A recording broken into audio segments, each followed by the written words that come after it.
Mes salutations à toutes et à tous. On dirait à Mankalak Cordon. Nous allons faire cette vidéo en polar et en français et c'est par rapport aux gens qui rentrent aux États-Unis.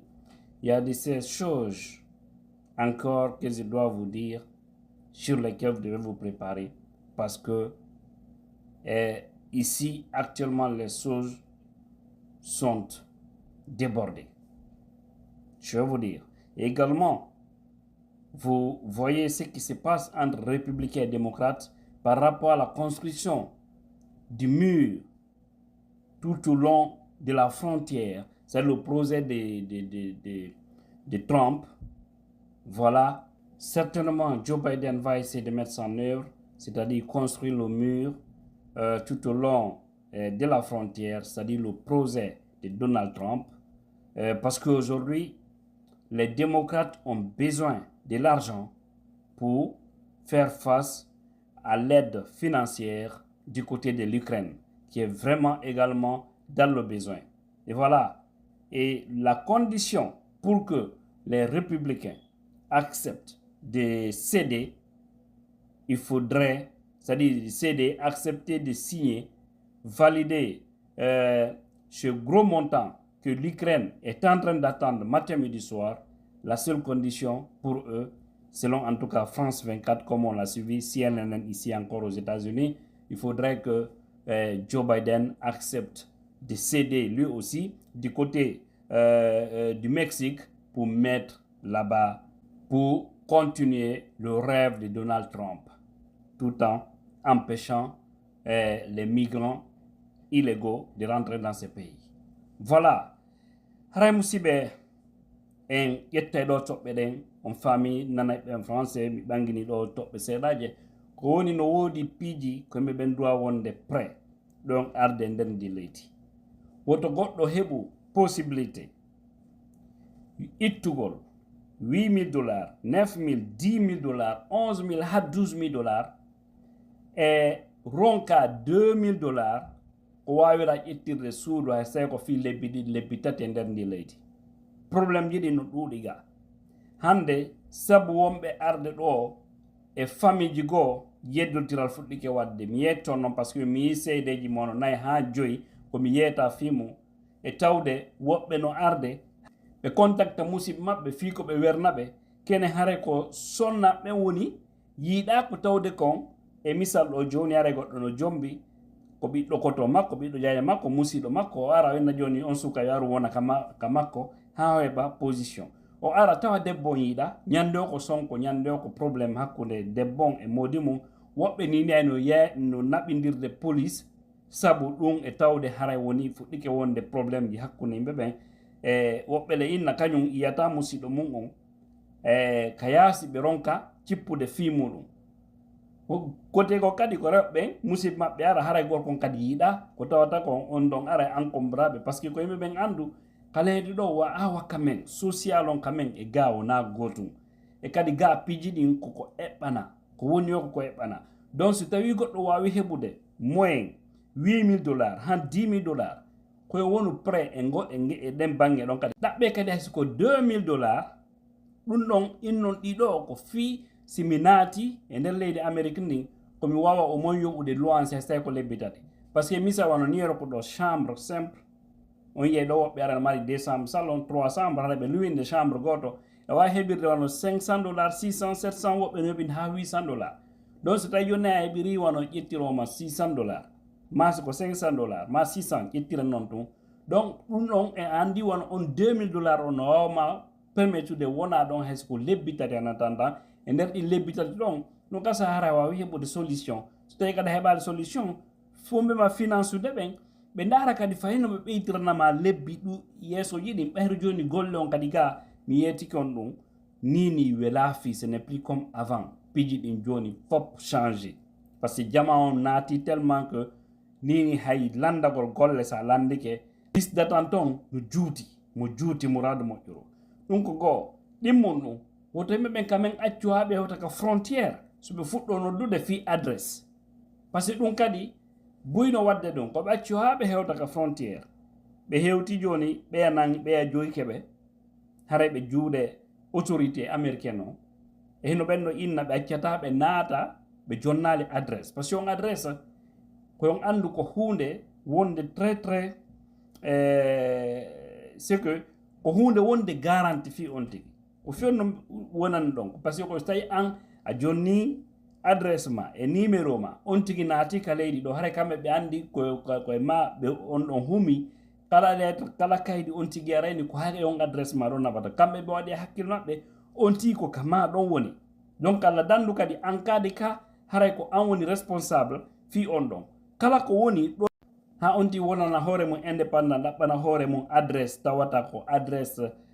ko ara o change adresse on haray on ɗon kamɓe ɓe waɗi wasi tawi koye kontima par ce que nde on tigi no naata ɗo ko hasi kon ɓe noddete ɓe landoma kaari yon ari inni ka musiɗo makko kono woniri o jonni men adresse wollani men adresse o min anda sey ko correct so wola adresse o wola numéro ma ɓe confirme ɓe accita noon on tigi o yaha kenen kam noon no wawi wonde ara ɓe noddali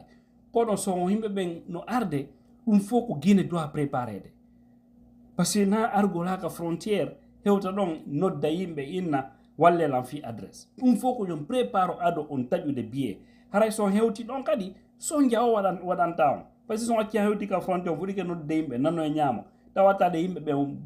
buyno ƴetti adresse ji mum jonni wono ɗiɗo tato nayo jowa watade jonde dolle yimɓe Allah dandu inspection si yani e ɗum ɓe landotoma compte ɓen ɗon fof woni compte wonɗaɓe wernude par ce que kamɓe ɓe waɗi toujours tun goɗɗo ko kanko tun e hoore mum e suudu makko so tawi joni ɗa mari debbo e paykoy ɗa mari e misal jiwoy e goroy kamɓe ɓe andi ɓen ɗo wata wonde chambre goto donc haray ɓe waɗi tun e hakkille maɓɓe ɗa mari 3 chambre e salon ange ɓe guma payko ma ko jiyo koyɗa goroy koyɗa donc seno kamen a ƴetti adresse ma jonni kamen woɓɓe donc kenen sufaɗin piiji si vérification ji ari ko si ari eɗen gandi haysi meeɗa wadde kono pour en cas donc fi ɗum woɓɓe ala jaɓude jonde kadi adresse ji mum ɗi surtout kadi soɓe andama ɓe woni on e jonnude ɗo ɗum préparé gila guine contacté yimɓe mo contacté sabuji mo contacté kala mo wawɗon contactude e kadi so goɗɗo en ni on mi watama jonde adresse han on haray on seytinali e tawde haray on tigi no andi fi honno woni wolirande ɗum par ce que a wata jonnude dolle yimɓe adresse ma no wawma anti compromis ɓayru men nani wonandema wo état républicain ji goo ko woni mi andalta exactement ko état jonɗi miɗen darde somi humpitoto mi anda ko laaɓi e nder mum wonandema e ɗin état ji si goɗɗo ari tawi ko arduɗo ɗo clandestin natirɗo wona ko frontiére ji an kala wernuɗomo so laamu ngu humpitike ɗa werni kaarijo koye ɓemmade ɓe yanama an wernuɗon Allah tawde aray ɗe ɗa jogui passeport so ala passeport américain haray ɗum on kaydiji maɗe an ko jatteteɗi mais ko sous forme de menace ɓon wadde taw dargo si ɓe hurɓina jama on par ce que jama on naatiga ha déborde so yini ni Joe Biden e républicain ɓe ɓen hiɓe ukkodire fi affaire o Ukraine o yi omo ɓennata Kevin McCarthy ko kanko woni mo ɓennata on ga speaker on ka ɗuma ka maison blanche on ɗon si iwi e président on so tawi président on ala ɗon tawi vice président jon ala ɗon ko on ɗon ardoto leydi ndi ɗum no wawi joni ono e leydi men Guinée misal haraynen président de la république no ɗon vice président no ɗon so tawi ɓen noon fof ala ɗo ɗande inne ko président de l' assemblée on donc kamɓe kadi ko noon troisiéme personnalité on wawo ardade leydi en cas que so tawi président e vice président on soit on ti nawnu ma maayu sufa ɗin piiji donc on ni ɓe limosi ɓe voti contre makko ɗum fof noon ko programme affaire Ukraine o joni noon républicain ɓe no inni kañum wonandema kañum Joe Biden e démocrate ɓe yo kañum Joe Biden waw débloquede mbuuɗi par ce que ɓe foodi Ukraine dolle mbuuɗi fi dartagol Russie joni noon ɗin mbuɗɗongo so tawi ɗi yahay o ma il faut que o andi il faut que ɓe vota joni noon e nder vote on ɓeeɗa to wata feƴƴinde saria o wawa kamen kamɓe ko saria ko lendin saria maɓɓe on ɓe respecté donc joni noon démocrate ɓe ɓen tum wata feƴƴinde on saria ɗo il faut que républicain ɓe ɓen accepta par ce que ɓe mari doole e nder vote ɗe joni no fika raɓɓinɗingol joni noon ɓenno kamen no enni si ɓe waɗay ɗum ɗon il faut que Joe Biden accepta mur ko kañum Donald Trump eɓɓuno kon waɗugol ka frontiére Mexique to waɗa mur empêche yimɓe ɓe natugo ka leydi il faut que o accepta ɗum ɗon So tawi kamɓe quand même ɓe accepte signugol fino mbuɗi débloquer naɓana Ukraine. Et finalement selon information jiɗi Joe Biden ni joni mo darde ino hasi ko waɗa ɗum ɗon fino mbuɗɗi wawire débloquirede. Joni ɗum ɗon noon kadi ko waɗi o andi haray fi arduno nga sattoyay mouradu moƴƴuru. Haray ko andingol tun jama o wo yimɓe men to sikku ko piiji welɗi fi woni ga. So aray ko taw haray ɗon woni prêt e bangeji ɗi fof ko andu kadi fi kaydi weeɓa wela heɓude. Golle kadi wela heɓude. Mi yeeto ɗum ɗon laaɓa noon boyi. Arɓe ɓen noon son yewde maɓɓe boye maɓɓe no wawi on seyditanade. Par ce que buyno ɗo koye jaamijo on walde mi waɗi ɗum e vidéo ango ɗo buyno arde ɗo ɓe ala ko ɗowna au fait. Situation on woni très dense actuellement. Voilà, mes frères et sœurs, comme je le disais tout de suite en poulard, il y a beaucoup de gens qui sont en train d'envoyer les frères, les parents aux États-Unis. Mais je vous prie, avant de bouger, rassurez-vous aussi que vous avez au moins le prix de location de 2 ou 3 mois pour eux une fois qu'ils débarquent aux États-Unis. Parce que les gens sont tellement rentrés qu'il y a tellement de monde que des fois, il est difficile de trouver des logements pour ces gens-là. Très difficile. Parce que des gens peuvent vous contacter, je vais venir chez toi. Et si ça trouve que vous-même, là où vous êtes 3, 4, 5 personnes, c'est pas facile, c'est pas possible.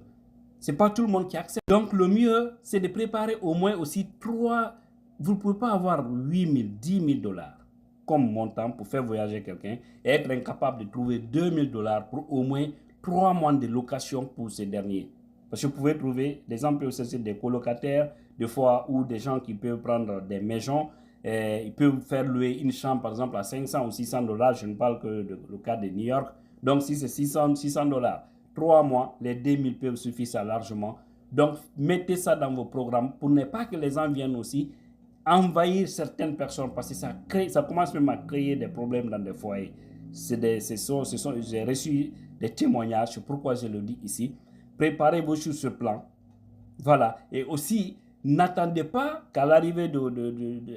niveau de la frontière, que vous commencez à demander, à chercher les adresses où vous devez rester. Vous devez être prêt par rapport à tout ça à partir du pays. Parce que si vous venez ici, vous commencez à appeler les gens gauche à droite pour affaire d'adresse, où je dois rester, sans que cela ne soit bien planifié au préalable, vous allez venir vous bloquer et ça va vous créer des complications. Et en tant que tu n'as pas une adresse, on ne peut pas te laisser rentrer. Voilà. Et surtout actuellement, les républicains ne sont pas du tout contents par rapport à ces vagues qui sont en train de rentrer actuellement au pays. Et c'est pourquoi ils exigent aux démocrates, surtout au président Joe Biden, pour qu'eux aussi, ils arrivent à céder sur le paquet d'argent qu'ils veulent envoyer à l'Ukraine. Il faudrait que lui aussi, Joe Biden, qu'il accepte de construire le mur du côté du Mexique, à la frontière. C'est très compliqué. Et voilà, c'est ce message que je voudrais vous faire passer. J'espère bien qu'il sera bien perçu. Sur ce, je vous remercie. Et c'est là qu'il y a la puissance.